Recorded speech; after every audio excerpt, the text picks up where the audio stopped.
Olá, pessoal! O Serviço de Educação elaborou um tutorial sobre a escala de queda de Morse. Serviço de Educação, nosso ramal é 5252. Bom, vamos abordar sobre a definição da escala, quando aplicar Morse, a classificação de queda e os itens que fazem parte da escala. O que é a escala de Morse? A escala de Morse, ela foi criada por Janice Morse, é um instrumento que foi criado para avaliar o risco de queda dos clientes. Foi traduzido e validado aqui no Brasil. A escala é constituída por 6 itens, com 2 ou 3 possibilidades de resposta para cada um. E a cada uma das respostas corresponde a uma pontuação. Ela deve ser realizada no momento da admissão, quando houver alterações na condição clínica do cliente, quando existir uma queda. E é recomendado que a aplicação da escala seja realizada a cada 24 horas. A escala deve ser aplicada em clientes maiores de 18 anos. O resultado obtido é indicativo do risco de queda. Quanto maior o score, maior o risco. E considera-se alto risco de queda quando o resultado obtido através da aplicação da escala for igual ou superior a 45 pontos. E a escala ela deve ser vista como um todo e preenchida na sua totalidade. Importante! Utilizar a escala adotada e padronizada na instituição. Bom, quando aplicamos a escala de Morse? Aplicamos a escala de Morse em clientes ativos que deambulam e que estão ativos no leito. E quando não aplicamos a escala de Morse? Não aplicamos a escala de Morse em clientes com impossibilidade funcional de cair, ou seja, que não possuem atividade motora. Como, por exemplo, clientes tetraplégicos em coma ou sedado, não aplica a escala de Morse. Bom, considerando que possa haver atividade motora em clientes em sedação leve e moderada, na instituição, prestem bem atenção, na instituição está padronizada a aplicação da escala de Morse em cliente sedado, leve e moderado. Cliente em sedação profunda não aplica Morse. Cliente em maca pelo fato dele estar na maca, é risco elevado para queda, independente do score. Mesmo que o score ele seja divergente, mas o cliente ele está em maca, ele é considerado risco elevado para queda. Só relembrando, utilizar a escala adotada e padronizada na instituição. Queda. A queda foi definida pelo Ministério da Saúde como deslocamento não intencional do corpo para o nível inferior à posição inicial, provocado por circunstâncias multifatoriais, resultando ou não em dano. Considera-se queda quando o cliente ele é encontrado no chão ou quando, durante o deslocamento, ele necessite de amparo, ainda que não chegue ao chão. Bom, as quedas são classificadas como quedas acidentais. Quedas acidentais as quedas que não são possíveis de prever e ocorrem por fatores externos e não por fatores fisiológicos, como, por exemplo, estou andando na rua, tropecei em uma pedra e caí. Esse fato é considerado como queda acidental. A queda ocorreu devido à pedra e eu não caí por conta de um fator fisiológico, mas sim por um fator externo. Queda fisiológica não antecipável. As quedas fisiológicas não antecipáveis, elas não são quedas que não são possíveis de prever até que a primeira queda ocorra, devido a fatores fisiológicos, como, por exemplo, fraturas patológicas ou convulsões. Quedas fisiológicas antecipáveis. As quedas fisiológicas antecipáveis ocorrem em indivíduos com alterações fisiológicas e que apresentam risco de queda. Os 6 itens que compõem a escala de Morse. História de queda. É considerado não o cliente que não teve nenhum episódio de queda nos últimos 3 meses. E é considerado, sim, o cliente que caiu durante o presente internamento hospitalar ou ele tem uma história de queda fisiológica antecipável e não antecipável nos últimos 3 meses.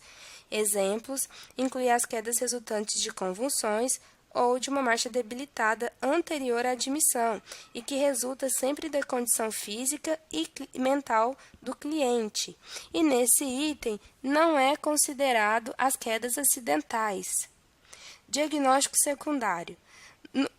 São considerados diagnóstico secundário doenças ou condições de saúde do cliente, tais como hipotensão, déficits nutricionais, insônia, incontinência ou urgência urinária, tonturas, vertigens, alterações neurológicas, desequilíbrio ou alterações posturais, doenças crônicas como diabetes, hipertensão e outras que, mesmo medicadas ou controladas, possam a qualquer momento sofrer alterações que vão interferir na probabilidade de queda dos clientes.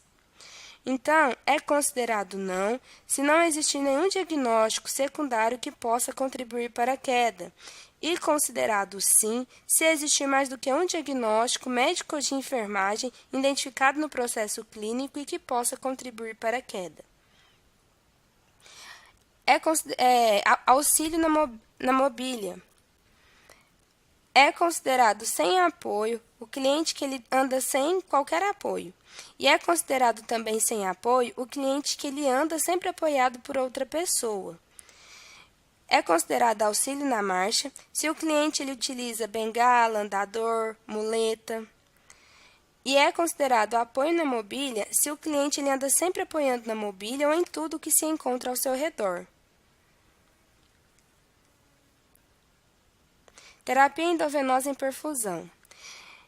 É considerado não o cliente que não se encontra em terapia endovenosa em perfusão.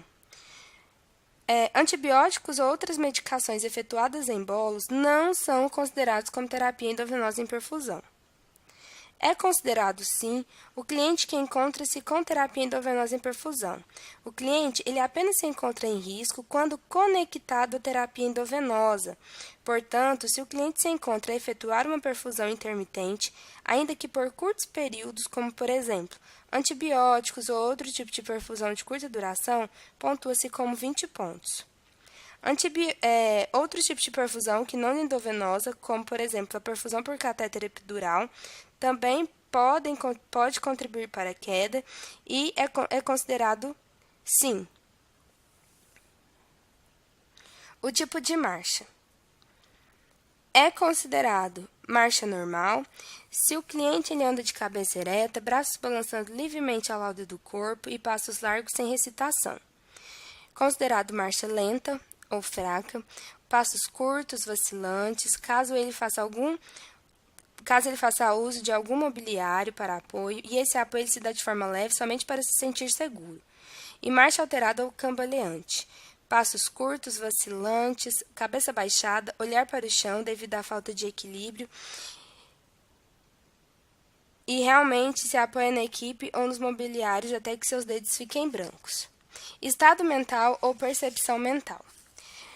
Bom, um cliente confuso ele não está consciente das suas limitações e inclui os estados de confusão aguda, crônica ou intermitente. O estado mental ele é diferente da orientação tempo-espacial. Então, o cliente ele pode estar orientado no tempo e no espaço e não estar consciente das suas limitações em relação ao risco de queda. Então, ele não vai agir de acordo com as mesmas. É considerado orientado e ele é consciente das suas limitações. O estado mental ele é avaliado através da verificação da autoavaliação. Então, questione o cliente se ele é capaz de tomar banho sozinho, se ele é capaz de ir ao banheiro sozinho ou se ele precisa de ajuda. Se a resposta do cliente ao julgar a sua própria capacidade for consistente com as prescrições e percepções de enfermagem, então o cliente ele tem consciência do risco e das suas limitações e vai agir de acordo com as mesmas. Logo, ele está consciente das suas limitações. Não consciente das suas limitações ou o desorientado e confuso. O cliente, na autoavaliação, ele é irrealista. Então, considera que o cliente ele vai sobreestimar as suas capacidades. Ele sobreestima as suas capacidades e esquece das suas limitações. Então, ele não vai estar consciente das suas limitações. A classificação de risco é classificada de 0 a 24 pontos, risco baixo, de 25 a 44 pontos, risco moderado, e 45 pontos, risco alto. Bom, pessoal, era isso. Muito obrigada. Qualquer dúvida, entre em contato conosco no nosso ramal 5252. Muito obrigada.